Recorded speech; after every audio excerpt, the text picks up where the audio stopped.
Hey, welcome back to Considering Christianity. My name is Brad Sarian.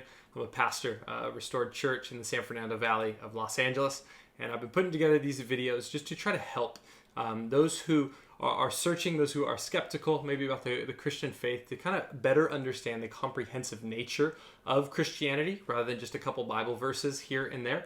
It's also for the Christian, for those of you who maybe put your faith in Jesus and you're trying to figure out more about Jesus, more about Christianity, and really even desire to love and serve other people and not just tell them quick answers to big questions, but really trying to explain the complexities of the world we live in and explain how Jesus really does fit the best. He makes the most sense of the complexities of our world. And so we've looked at a couple big topics like science and philosophy.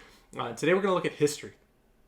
We're going to try to ask and somewhat answer the question of this historical person of Jesus of Nazareth. Can we know him? Did he really exist? What can we know about him? What are historical facts? What are things that we just kind of need to believe in and put our faith in? Because what I've found is a common misconception between both secularists and Christians is that we can't truly know from history whether Jesus actually existed. That's on both sides of the scale. Both secular people who aren't religious, don't necessarily believe that God exists, and Christians both doubt whether we can know that Jesus was a historical person. Now, the Christians generally just be like, well, you just have to believe it. It's true. The Bible, it says it, and so it's just true. Who cares about what's actually true in history? I just feel it. So sometimes Christians can just lean on that. And then secularists also can just go, well, we can't know for sure. It was 2,000 years ago. Who knows what even happened yesterday? So there's challenges on both sides. But today, my desire is really help you grasp that we can absolutely know that Jesus of Nazareth was a real human being who existed. Certainly, there are difficulties surrounding what exactly happened. What exactly did he say? But by and large, we know that Jesus was a true historical person who existed. And so my desire is kind of flesh that out for us and not only just talk about Jesus as a person, but even the most astounding event, the resurrection. Did Jesus really rise from the dead? And so while we look at this from a historical perspective, I want to put it somewhat in a frame of reference. Every extraordinary event in history seems absurd when it's removed from its immediate context. Okay? So every extraordinary event in history seems absurd when it is removed from its immediate context. You can look through any history book, anything, and if you just take out a single example and look at it and go, could this have happened? Any extraordinary event, you go, no, that seems implausible. It seems absurd. Take, for example, even just what we're in right now.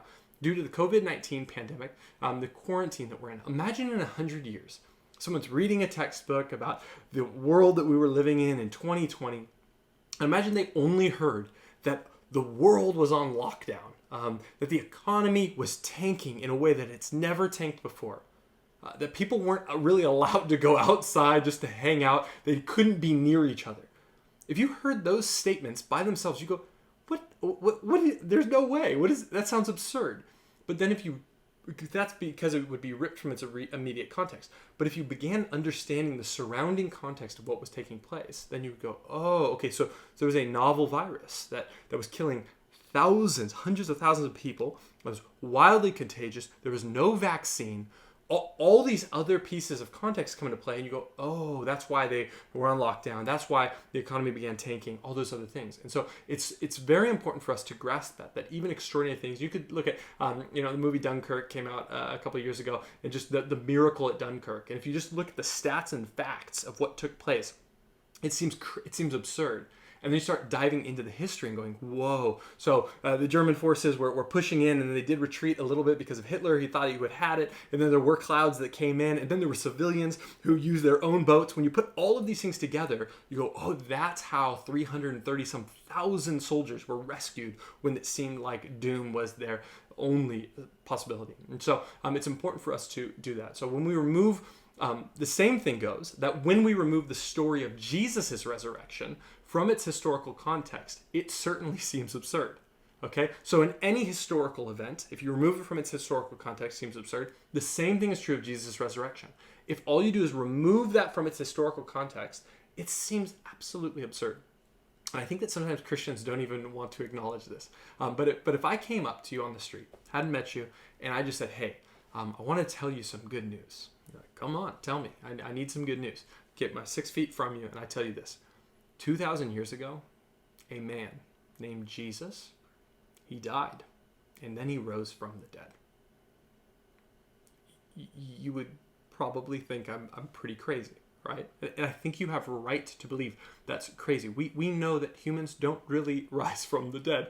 That when they're dead, and that's all there is.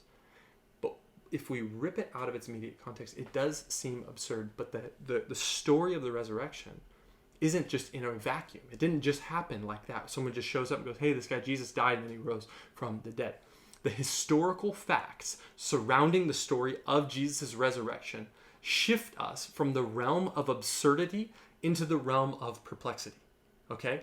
The historical facts surrounding the story of Jesus' resurrection shift us from the realm of absurdity into the realm of perplexity. And here's what I mean. When we begin to look at the story of Jesus' resurrection, not just ripped out of context, but in the context surrounding it, it goes from this is absurd, this couldn't have happened, to this is perplexing, this is confusing. What happens? What I want to do with a little bit of time we have is just to give you 6 historical facts surrounding the story of Jesus' resurrection. And if I can put these 6 facts together, and please hear me, none of these 6 facts that I'm going to say are miraculous in and of themselves. But when we put these 6 facts, historically speaking, together, it takes us from a space of hearing that some random guy 2,000 years ago rose from the dead into quite a challenging situation for both the skeptic and the Christian to go, whoa, this isn't just a faith leap. Maybe something deeper is going on here. So let me give you some of the 6 historical facts. There's far more, but I'm trying to boil it down just to 6 main historical facts that we can count on that'll help kind of put this story of Jesus' resurrection into context. Now, the first is this. Jesus was a historical person who was crucified under the authority of Pontius Pilate. Okay? So Jesus of Nazareth, we know historically speaking that he was crucified, he was hung on a cross under the direct authority of Pontius Pilate. Anything I just said a miracle? No. That some guy named Jesus died. Romans killed thousands. They crucified tens of thousands of people. So Jesus was not this like one guy who was crucified. They murdered many this way. And this is not a miracle. He just died under the authority of Pontius Pilate. In a tremendous book, Did Jesus Exist? Bart Ehrman. He is a brilliant professor in North Carolina. He's a New Testament scholar. But he does not, he is a self-proclaimed agnostic with atheistic leanings. He does not believe that Jesus rose from the dead. He does not believe the Christian story. Yet he is a New Testament scholar and wrote an entire book about did Jesus of Nazareth actually exist? And his resounding answer is yes. But let me read it to you.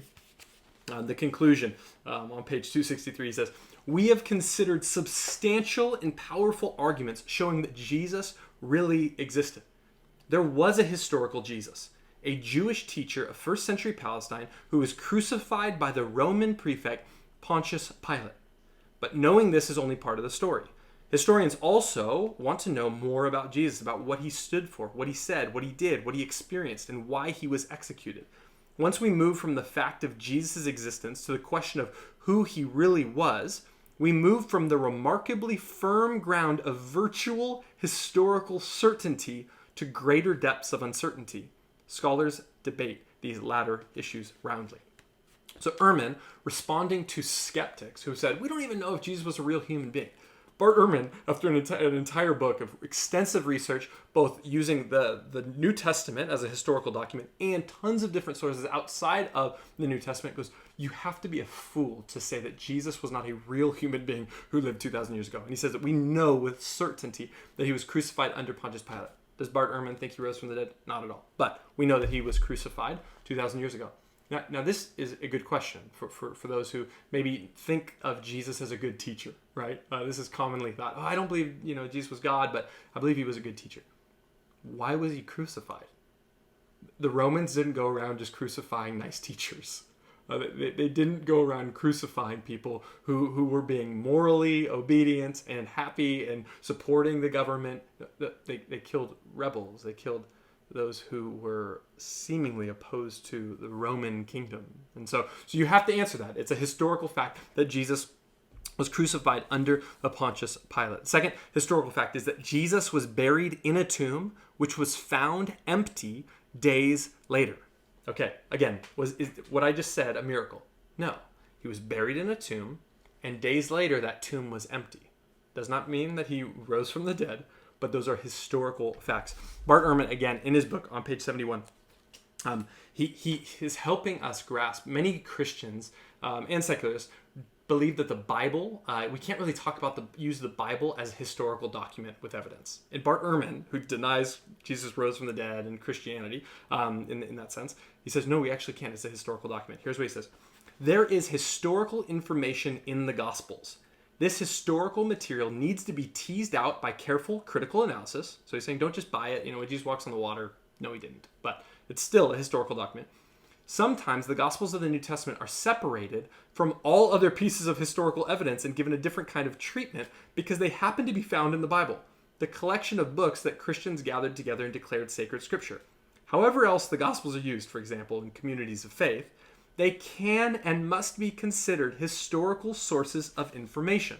Okay? So he's saying, sometimes we just think, oh, it's in the Bible, so we can't believe any of it's historically accurate. Bart Ehrman goes, no, the whole point is that it is a historical document. Not everything needs to be taken as a fact, as it's true. Miracles, for instance, he would go, didn't really happen. But it's still a historical document. And so when we look into the gospel accounts, we see that Jesus was buried, and then his disciples seemingly thought that his tomb was empty. And what's fascinating is as you look into the story of the Gospels, that it's not just the disciples who discover the empty tomb, it's women who discover the empty tomb.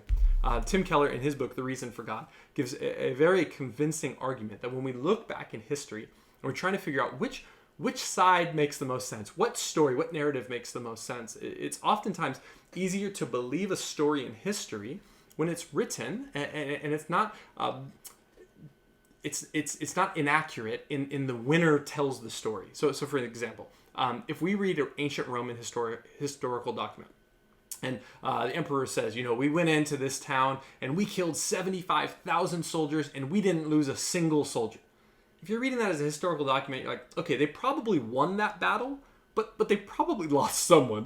It seems to be exaggerated a little bit. 75,000 people dead and not a single Roman. Now, we can probably believe they won that war and that battle, but they probably lost some. And so when we're looking at history, it's important to even go, okay, is this an exaggeration? Does this make the person look good? And Keller, when he's talking about the resurrection account in Mark, in the gospel accounts, he says this: the working theory of many people today is that the Gospels were written by the leaders of the early church to promote their policies, consolidate their power, and build their movement. That theory does not fit at all with what actually we find in the Gospels, with what we actually find in the Gospels. Why invent women as the first witnesses of the resurrection in a society where women were assigned such low status that their testimony was not admissible evidence in court?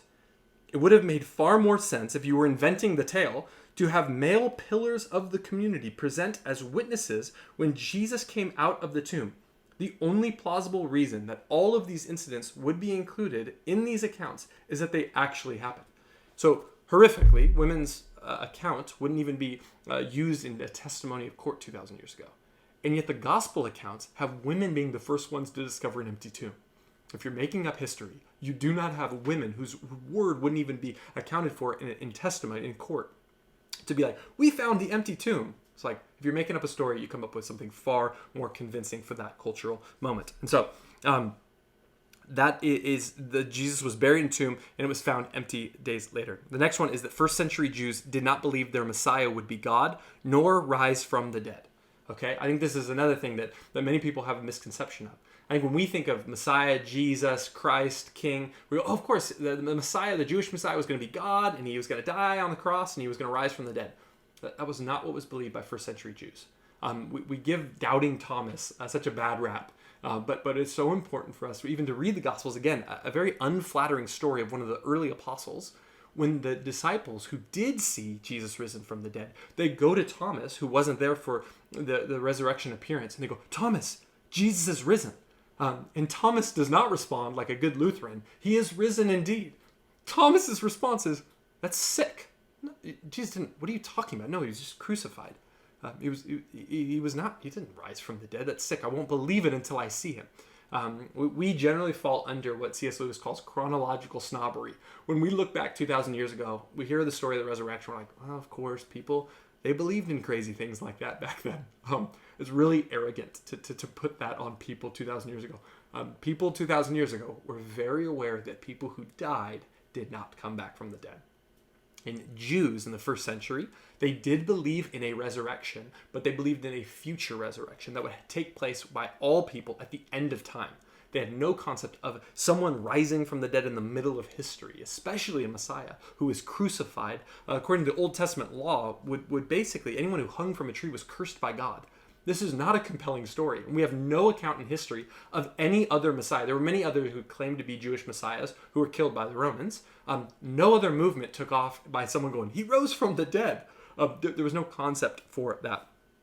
After this, another historical fact is that hundreds of people claimed to see the physically risen Jesus. Hundreds of people claimed to have seen the physically risen Jesus. Is this a miracle? No, they claimed it. I'm not saying it even necessarily happened, but they believed it deeply. J.M. Roberts in his book, A Short History of the World, again, not a Christian author, just giving a fascinating history of the entire world from the beginning, says this: Jesus was crucified, probably in AD 33. Soon afterwards, his disciples believed that he has risen from the dead, that they had met him and talked to him after that they had seen him ascend into heaven, and that he had left them only to return soon, sitting at the right hand of God to judge all men at the end of time. Whatever may be thought of the details of the gospel records, it cannot plausibly be maintained that they were written by men who did not believe these things, nor that they did not write down what they were told by the men who believed they had seen them with their own eyes. So J.M. Roberts, not a Christian, saying they absolutely believed it. Was it true? No. But these disciples, these early disciples, genuinely believed that they saw the risen Jesus. Okay, so that's a historical fact that they were convinced they saw him. Interesting. And two more quick ones. Many of Jesus' followers were martyred because they wouldn't deny the claim about seeing the resurrected Jesus. Okay? So many were martyred. They were murdered for claiming to see the risen Jesus. Is this a miracle? No. They just were killed for it. And they could have at any moment renounced it. They had their neck on the chopping block. And the question was asked, is Caesar Lord or is Jesus Lord? They're like, Jesus is Lord. Just stop saying he rose from the dead and we won't kill you. And they kept saying, no, we saw him raise from the dead. And they were killed. The apostles, the disciples, most of them were murdered horrifically because they wouldn't stop talking about Jesus rising from the dead. And now many would go, well, people die for things all the time that aren't true. There's something significantly different with these two things. Other religions have people dying all the time for what they believe is true. These early disciples would have been dying for what they would have known was a lie. Okay? It's different for someone to go, I believe in God and I'm going to do this thing and die for him. Yeah, that's fine. People do that all the time. The disciples would have known we didn't see him. They would have known they were dying for a lie if they hadn't actually seen him, or at least believed that they had seen him, and they were martyred over and over and over for the first 300 years of the church history. Very few benefits of being a Christian. Persecution, awful things were taking place to Christians, and all they had to do was say, we didn't see him. We don't believe that he rose from the dead. Okay? So sometimes people think, well, they came up with this idea. They were really sad, and they were like, oh, let's just pretend he rose from the dead. Imagine that game plan, right? Peter gathers the other disciples. Hey, guys, so Jesus died on the cross. Let's say he rose from the dead. I know this is going to get all of us killed, but, think about that. This could be really fun. It just doesn't make any sense. And so the last... that in some claim hallucination. Well, maybe they have had hallucinations and in-group hallucinations. Okay, hallucinations can happen, absolutely. We don't have historical facts or documents of groups hallucinating over the same thing. I have friends who've done shroom trips. I don't recommend that at all, but they've given me a count of their stories where they've done these trips together in a locked house under supervision. They all are hallucinating together, but not they're all hallucinating about wildly different things. And so the disciples, there are groups of people seeing Jesus at the same time, risen from the dead. So the last historical fact we know is that the early church grew rapidly despite extreme difficulties. It grew rapidly despite extreme difficulties. In American culture, there are still benefits of being a Christian. There have been for a couple hundred years. In the early church, there weren't these benefits where if someone's like, oh yeah, I'm a Christian, it just meant difficulty for you. And yet somehow the Christian kingdom outlasts the Roman Empire. You've all know Harari in his book Sapiens, tracing the history of mankind. Of course, any book that talks about the history of mankind talks about Jesus, talks about Christianity. And Harari, again, being an atheist historian, he says this. I love it. He says, St. Paul, the Apostle Paul, St. Paul's arguments fell on fertile ground. Christians began organizing widespread missionary activities aimed at all humans. In one of history's strangest twists, the esoteric Jewish sect took over the mighty Roman Empire.